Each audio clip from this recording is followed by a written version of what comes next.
I want a divorce, Emily. While I was doing the dishes, my husband, Andrew, suddenly told me, out of the blue. What? Why? I was too shocked to say anything else. I'm about to receive $3 million, which is a lot of money. But it's all mine, I have no intention of sharing it with you. What does it have to do with us getting a divorce? To be honest with you, I've been with you for the money. Your salary wasn't much, but it was better than nothing. So I put up with our marriage. But once I get that $3 million, I won't need you anymore. I want to live alone and enjoy my life, so let's split up. Fine by me. As for the house, you can either sell it, or you can keep it and pay off the mortgage. It's up to you. I said without any hesitation, and that surprised Andrew. In fact, I was relieved to finally be able to end this tiresome marriage. I slammed some documents on the living room table. My name is Emily. I love children and work as a preschool teacher. I met Andrew, who was 2 years older than me, through a mutual friend. We'd been married for almost 8 years. Soon after we got married, we bought a house, expecting to have a few kids and to live a happy life as a family. But Andrew had suddenly changed after the marriage. He started talking about money all the time. Also, he became very sarcastic towards me. He used to think I had a wonderful job and never complained about it.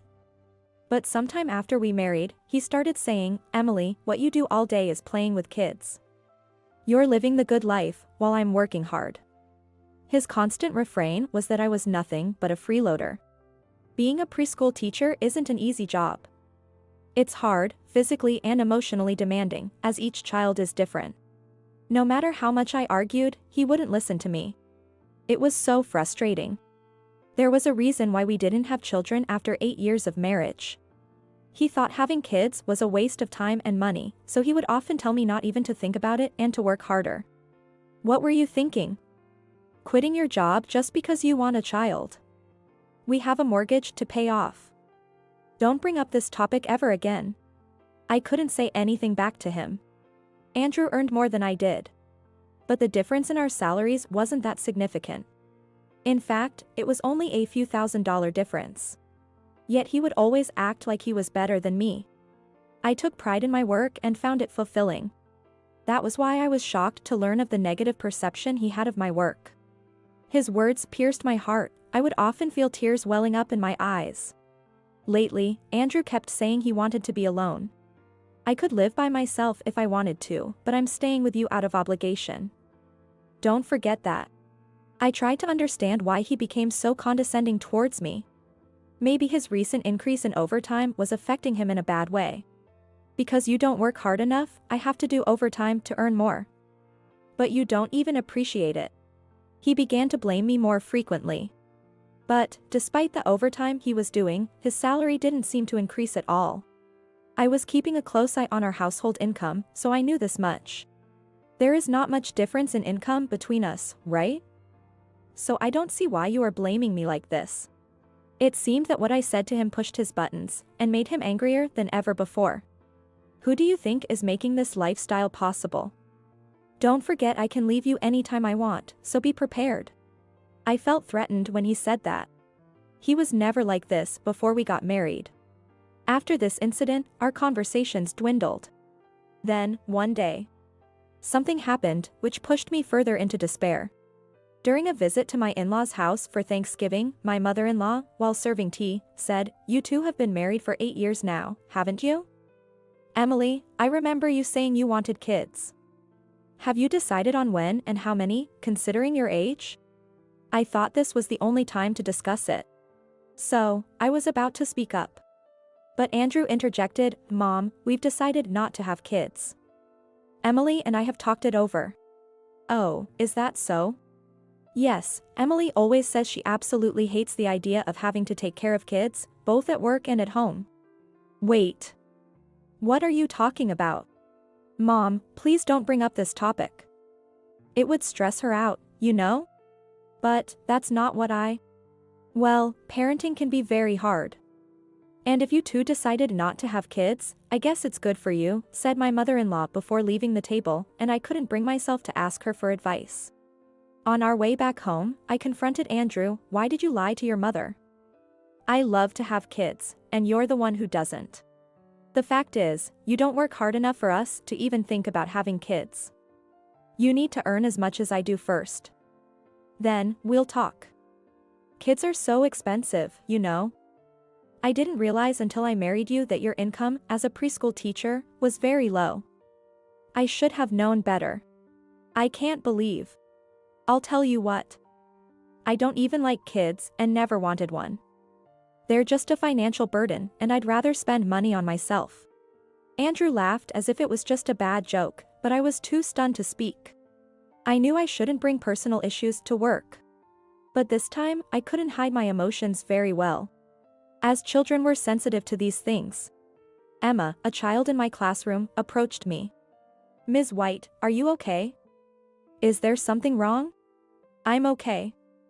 I am sorry for worrying you. I replied, patting her head. Emma wasn't the noticeable child, but she was kind and compassionate. She must have loving and good parents. I know you're not okay. Where's your smile? I don't like seeing Ms. White like this. She said sadly. I felt disappointment in myself for troubling a small child like her. Maybe my dad can help you. He's a superhero, always helping people. He's picking me up tomorrow, so I'll tell him. Emma's mom would usually pick her up from daycare. But because she would be very busy on the next day, Emma's dad would come instead. I told Emma I was okay, but she insisted on introducing me to her dad. I only saw him briefly when he came to talk to the management of the preschool, getting the details of the admissions procedure. So I was a bit nervous. The next day, as Emma said, her dad came to pick her up. Hi, I'm Jack. Nice to meet you. Emma talks a lot about you. She seems to be having a great time at daycare. Nice to meet you too. Please call me Emily. Emma is such a sweet child. I responded, impressed by his politeness. But I hesitated to discuss personal matters with him. Especially ones that were quite embarrassing. They weren't the sort of things I could easily share with others. Can you please help Ms. White, Dad? She seems to be in trouble, Emma said. Thank you, Emma, but... Emily, I understand. It's hard to talk about certain things, especially to someone you've just met.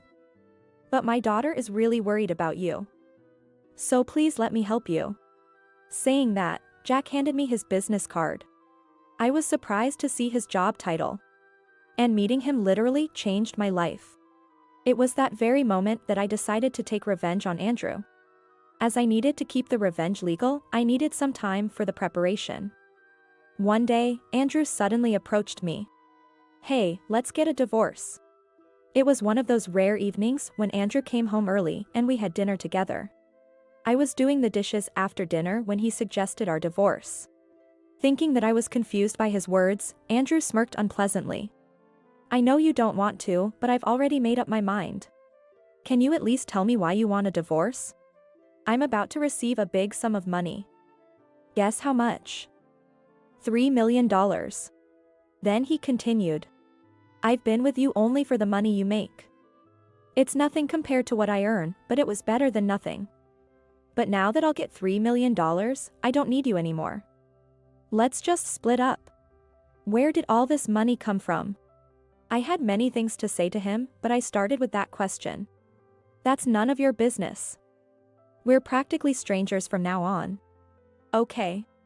Surprised by my prompt agreement, Andrew looked a bit startled. By the way, I have no intention of staying in this tiny old house.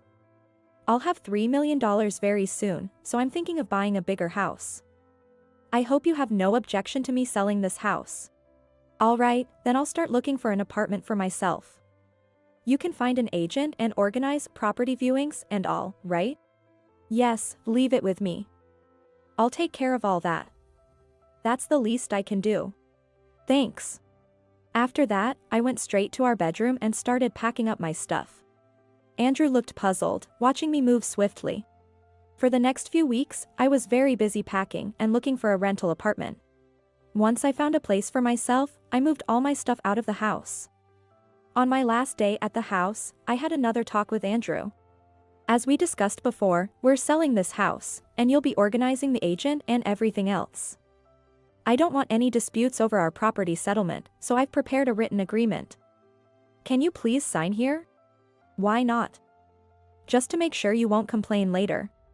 As usual, he said one word too many. I was irritated by what he said, of course, but I knew that I had to stay calm.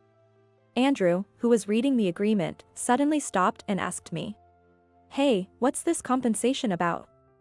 Why should I pay you? I think this should be the other way around. You should pay me. Didn't think you would get caught? You're really naive." I laid some photos out on the table. Seeing them, Andrew's face turned pale. "Thank you for working so late every day. I appreciate how hard you were working for us. You must love working with your girlfriend." They were the photos of Andrew and a woman walking arm in arm. "She is just a colleague of mine. We weren't really walking arm in arm, although it looked like we were in the photos." "Still not admitting what you've done? Then what about this?" I showed him another photo. It showed Andrew and the same woman entering a hotel together. Instead of admitting, he became even more defensive. "This is a setup. With the modern technology, anyone can edit a photo and create a fake one. You think you can fool me with this?" I sighed deeply. As I had expected, he wouldn't admit what he'd done. I was well prepared for it. It wasn't me who took these pictures. "I think someone will be here soon." Then, the doorbell rang. Andrew looked nervous, unsure what was happening. I went to the door to greet the visitor and led him to the living room. "Andrew, this is my lawyer, Ethan. These photos were taken by a private detective I hired, so there was no chance of me fabricating them. Nice to meet you, Andrew. I hope you don't mind me having a seat. I'd like to explain to you what's going to happen from now on. But before that, do you have any issues with the photos? I'm here to answer any questions." Seeing Ethan's confident smile, Andrew started to panic. He had been lying to me for all these years. The private detective found out he never did overtime. That explained why his income hadn't increased. He was spending his after-work hours with his girlfriend instead. When this came to light, one thing made sense to me. That was the fact that Andrew started saying he wanted to be alone. He probably wanted to be with his girlfriend and to start a new life. This lawyer I hired was incredibly skilled. It was Emma's dad, Jack, who introduced him to me. Jack turned out to be the president of a well-known company. When Emma said her dad was a superhero, she wasn't lying. After listening to my situation, Jack quickly contacted a private detective he knew very well, and also introduced me to his lawyer, Ethan. I hadn't planned to take it this far, but seeing the photo of Andrew and his girlfriend entering a hotel together was the last straw. Talking as if it was your own accomplishment. "You want compensation? I can give you some. I'll have $3 million soon, so it's not a big deal. If you're done here, just get out. I never want to see your face again." I was going to leave anyway. "If you need to discuss anything further, please contact Ethan. Don't come to me directly. I'll never want to talk to you anyway." He shouted those last words at me. I didn't say anything, but just grabbed my purse and left the house. Normal person would have been mentally affected if he was caught cheating, but not Andrew. How could he be so arrogant and egoistic? This was all I could think about as I was leaving the house. That was the end of my revenge. But then, a few months later, something happened. I was enjoying my new life in the apartment. The biggest relief was not having the source of stress anymore. Initially, I was feeling empty after our separation. But at the same time, I knew that I had no feelings left for Andrew. And that I didn't have to put up with his verbal abuse. One afternoon, Andrew showed up at my new apartment. "Please, can we talk? I'm begging you," he started yelling outside my front door, so I reluctantly let him in. "What do you want? I told you to stay out of my life."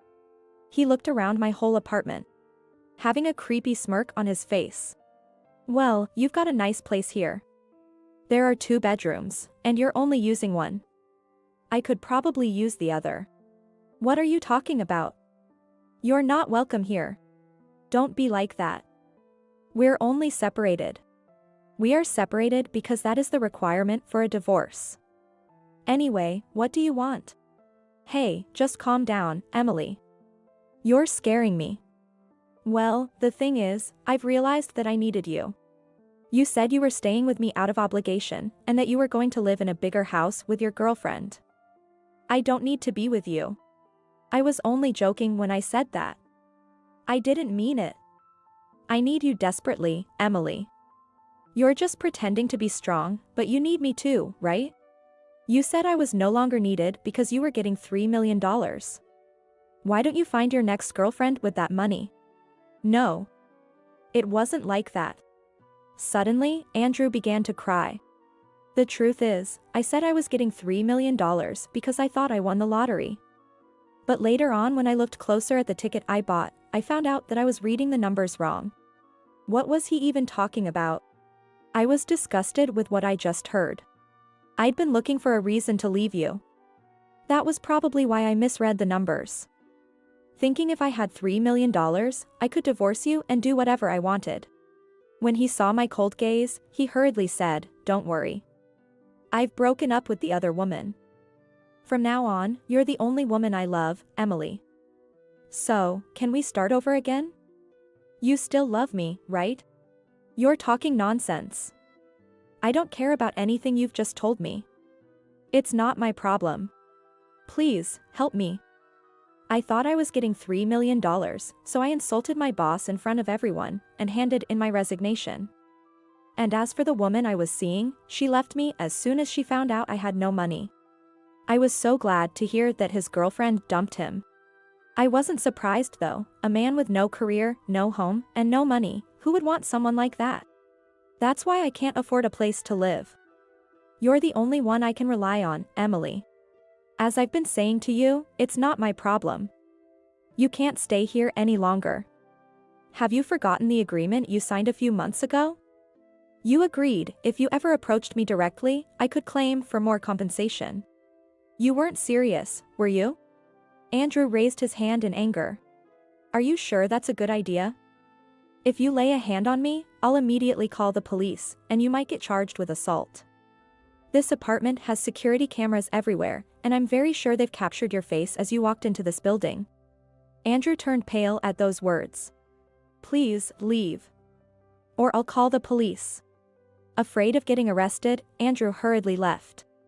I heard loud noises, such as someone fell down the stairs, but I closed my front door without any concern. That was the last time I saw Andrew. Later, my in-laws came to apologize. They had no idea what their son was like. They also told me Andrew had broken his leg falling down the stairs that day. He had to be hospitalized for 2 months, causing more expenses. He couldn't afford a place to live or the compensation payment, so he was in a difficult situation. Andrew went to see his old boss and asked him if he could get his job back, but that was denied due to his behavior when quitting. His parents had to cover a lot of the expenses for him. He was truly reaping what he sowed. Once things settled, I visited Jack's house to thank him for his help. I told him everything that happened for the last few months, and he was very pleased to hear that. I always wanted to meet you since Emma was always talking about you. I certainly didn't expect your relationship with your husband to end like this. I just reached out to my contacts. I'm glad everything worked out quite well for you. I am happy that Ms. White is happy. These two were the people who changed my life. And I was truly grateful for what they had done for me. I feel that I am who I am today because of my job as a preschool teacher. This job has taught me to cherish every moment and every person in my life.